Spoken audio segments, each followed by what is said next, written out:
আসসালামু আলাইকুম ওয়া রাহমাতুল্লাহি ওয়া বারাকাতুহু। সকল দর্শক শ্রোতাকে আমার শুভেচ্ছা জানিয়ে আজকের আলোচনা শুরু করছি। আজকের আলোচনা শুরু করার আগে আমরা বাংলাদেশ জামায়াতে ইসলামের আমির ডক্টর শফিকুর রহমান সাহেবের একটা বক্তব্য শুনে আসি। এই মসজিদে নববীতে শুধু মুসলমানরা ঢুকতেন না, শুধু পুরুষরা ঢুকতেন না, পুরুষ মহিলা মুসলিম অমুসলিম নির্বিশেষে সমস্ত মানুষ ঢুকত।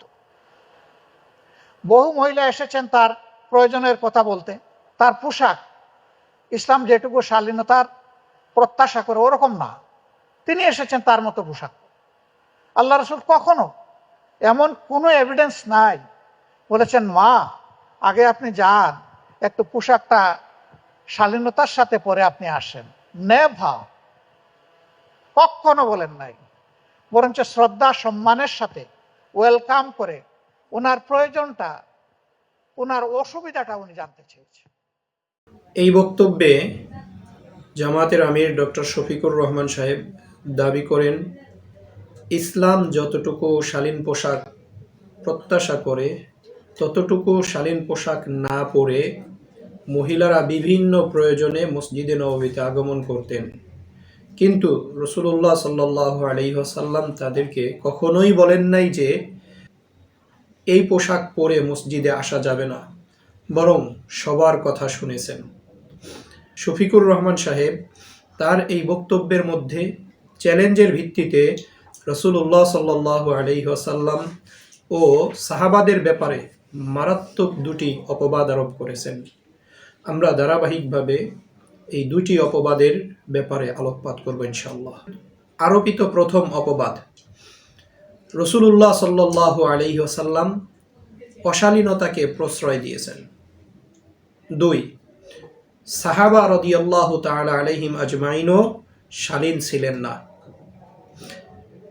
আফসোস, শফিকুর রহমান সাহেব যদি একটু সিরাত ও সুন্নাহ ঘেটে দেখতেন তাহলে আজ উনি এই ঔদ্ধত্যপূর্ণ অপবাদ রাসূলুল্লাহ সাল্লাল্লাহু আলাইহি ওয়াসাল্লাম ও তার সাহাবাদের ব্যাপারে দিতে পারতেন না। কারণ আমরা হাদিস গ্রন্থসমূহে দেখতে পাই যে রাসূলুল্লাহ সাল্লাল্লাহু আলাইহি ওয়াসাল্লামের কাছে যখনই কোনো মহিলা শরিয়া সমর্থিত পোশাক পরিধান না করে এসেছেন তখনই তিনি তা পরিহার করার কথা বলেছেন। যেমন এক হাদিসে এসেছে, আন আয়েশা রাদিয়াল্লাহু তাআলা আনহা আন্না আসমা বিনত আবি বকর রাদিয়াল্লাহু তাআলা আনহুমা দাখালাত আলা রাসূলিল্লাহি সাল্লাল্লাহু আলাইহি ওয়াসাল্লাম ওয়া আলাইহা থিয়াবুন রিকাক فأعرض عنها رسول الله صلى الله عليه وسلم وقال يا أسماء إن المرأة إذا بلغت المحيض لم يصلح لها أن يرى منها إلا هذا وهذا وأشار إلى وجهه وكفيه।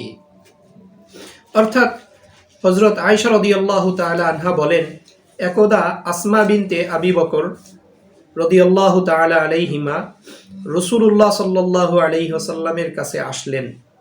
এমত অবস্থায় তার পরনে ছিল পাতলা কাপড়।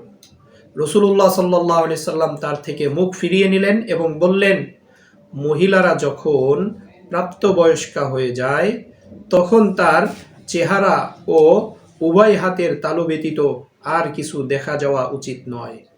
সুনানু আবি দাউদ হাদিস নাম্বার 4104। এই হাদিস বলিষ্ঠভাবে প্রমাণ করে যে কেউ রাসূলুল্লাহ সাল্লাল্লাহু আলাইহি ওয়াসাল্লামের কাছে অশালীন পোশাক পরে আসলে তিনি তা নিষেধ করতেন এবং তার দিকে ফিরেও তাকাতেন না। ফলে ডক্টর শফিকুর রহমান সাহেব যা বলেছেন তা শুধু উনার অজ্ঞতার পরিচায়কই নয়, বরং রাসূলুল্লাহ সাল্লাল্লাহু আলাইহি ওয়াসাল্লামের ব্যাপারে জঘন্যতম মিথ্যাচারও। এবং প্রকারান্তরে তিনি কথা বলতে চাচ্ছেন যে রাসূলুল্লাহ সাল্লাল্লাহু আলাইহি ওয়াসাল্লাম তার উপর আরোপিত দায়িত্ব পালন করেননি। নাউযুবিল্লাহ। কেননা বেপরদাভাবে বা অশালীন পোশাকে মুমিনা নারীদেরকে বের হতে বারণ করাও রাসূলুল্লাহ সাল্লাল্লাহু আলাইহি ওয়াসাল্লামের একটি দায়িত্ব ছিল। যেমন আল্লাহ তাআলা বলেন, ইয়া আইয়ুহান নাবিয়্যু কুল লি আজওয়াজিকা ওয়া বানাতিকা ওয়া নিসাইল মুমিনিন ইউদনীনা আলাইহিন্না মিন জালাবিবিহিন্না। অর্থাৎ হে নবী, আপনি আপনার স্ত্রীদেরকে, কন্যাদেরকে এবং মুমিনদের স্ত্রীদিগকে বলে দিন তারা যেন তাদের চাদরের এক অংশ তাদের উপরে ঝুলিয়ে দেয়। সুতরাং যদি বলা হয় যে মসজিদে নববীতে বিভিন্ন প্রয়োজনে আগত বেপর্দা নারীকে রাসূলুল্লাহ সাল্লাল্লাহু আলাইহি সাল্লাম পর্দা করতে বলেননি, তাহলে বলতে হয় যে তিনি আল্লাহর পক্ষ থেকে আরোপিত দায়িত্ব পালন করেননি। নাউযুবিল্লাহ। আর যারা আল্লাহর পক্ষ থেকে আরোপিত দায়িত্ব পালন করেন না, তারা নবী রাসূল হওয়া তো দূরের কথা, সাধারণ মুমিনও হতে পারেন না। উপরন্তু এর দ্বারা রসুলকে পাপী সাব্যস্ত করত, আল্লাহ তাআলাকে মিথ্যাবাদীও সাব্যস্ত করা হয়। নাউযুবিল্লাহ। কারণ আল্লাহ তাআলা বলেন, লা ইয়ানালু আহদিজ জালিমিন, অর্থাৎ পাপীরা আমার প্রতিশ্রুতি তথা নবুয়তি বা নেতৃত্ব পায় না। সুতরাং ডাক্তার শফিকুর রহমান সাহেবের কথা মতো আল্লাহ তাআলা তার এই কথার ব্যাপারে মিথ্যাবাদী সাব্যস্ত হন। নাউযুবিল্লাহ। আমাদেরকে আল্লাহ এমন কথা বলা থেকে হেফাজত করেন। আলোচনার শুরুতে আমি বলেছিলাম যে শফিকুর রহমান সাহেবের কথা দ্বারা সাহাবাদেরও অশালীন পোশাক পরতে অভ্যস্ত হওয়া বা তার সমর্থনকারী হওয়াও সাব্যস্ত হয়। কেননা তার কথা দ্বারা বোঝা যায় যে যেই অবস্থায় আসুক না কেন, তাতে রসুল বা সাহাবা কেউই রাগ করতেন না বা রাগ হতেন না এবং বাধাও দিতেন না। অথচ আমরা আয়েশা রাদিয়াল্লাহু তাআলা আনহাকে দেখতে পাই যে একদা তার ভাতিজি হাফসা বিনতে আব্দুর রহমান পাতলা একটা ওড়না মাথায় দিয়ে তার কাছে গেলে তিনি ওই ওড়না 2 টুকরা করে মোটা বানিয়ে তাকে পরিধান করিয়ে দেন। দেখে নিতে পারেন ইমাম মালিক রাহিমাহুল্লাহর আল মুআত্তা হাদিস নাম্বার 499। হযরত আয়েশা রাদিয়াল্লাহু তাআলা আনহা থেকে বর্ণিত অপর এক বর্ণনা থেকে আমরা পাই যে তিনি বলেন, লাউ আদরাকা রাসূলুল্লাহ সাল্লাল্লাহু আলাইহি ওয়াসাল্লাম মা আহদাসান নিসাউ লামানাহুন্না, অর্থাৎ বর্তমানে মহিলারা যা করছে তা যদি রাসূলুল্লাহ সাল্লাল্লাহু আলাইহি ওয়াসাল্লাম দেখতেন, তাহলে মহিলাদেরকে মসজিদে আসতে বারণ করতেন। সহিহ বুখারী হাদিস নাম্বার 869।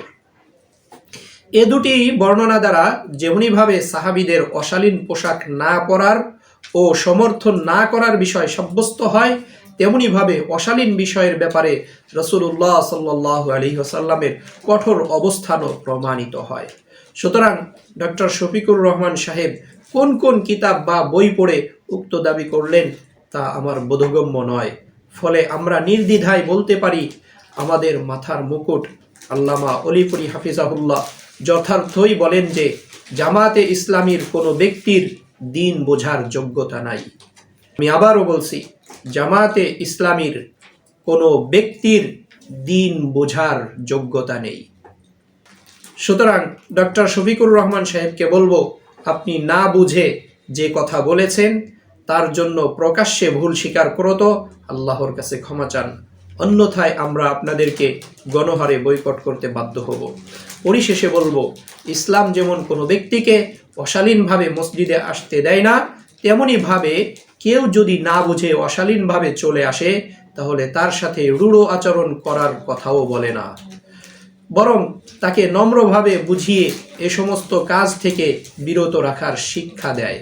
যার জ্বলন্ত প্রমাণ পাই আমরা সহিহ বুখারীর 220 নম্বর হাদিসে, যার সারমর্ম হলো, একবার এক বেদুইন মসজিদে নববীতে প্রস্রাব করে দিলে সাহাবাগণ তাকে ধমকাতে লাগলেন। তখন রাসূল সাল্লাল্লাহু আলাইহি সাল্লাম বললেন, তাকে ছেড়ে দাও। অতঃপর সে ব্যক্তি যখন প্রস্রাব করা শেষ করলো, তখন রাসূল সাল্লাল্লাহু আলাইহি সাল্লাম তাকে বললেন, এটা মসজিদ, এখানে প্রস্রাব বা এ জাতীয় কাজ করা যায় না। আর সাহাবাদের বললেন, তোমাদেরকে পাঠানো হয়েছে মানুষের সাথে নম্র ব্যবহার করার জন্য, কঠোর ব্যবহার করার জন্য নয়। সুতরাং কেউ যদি না বুঝে অশালীনভাবে মসজিদে চলে আসে তাহলে আমরা তার সাথে অসদাচরণ করব না, আর যদি ভিন্ন উদ্দেশ্যে আসে তাহলে তাকে ছেড়ে কথাও বলবো না। আল্লাহ তাআলা আমাদেরকে হক বুঝে হকের সাথে থাকার তৌফিক দান করেন। আসসালামু আলাইকুম ওয়া রাহমাতুল্লাহ।